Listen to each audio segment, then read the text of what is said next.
দুনিয়াতে বান্দাকে যে কোনো নেকামলের একটা নগদ ফিডব্যাক দিয়ে থাকেন, আর আখিরাতে অনন্ত অসীমকালে তার যে পুরস্কার, তার যে জাযা, তার যে বদলা, সেটা তো আল্লাহ তো দিয়েই থাকেন।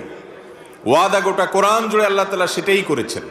আর যদি কোনো পাপের কাজ, অপরাধের কাজ, হারাম কাজ কোনো মানুষ করে, তাহলে সে পাপের কাজের শাস্তিও আল্লাহ তাআলা আখিরাতে দেন।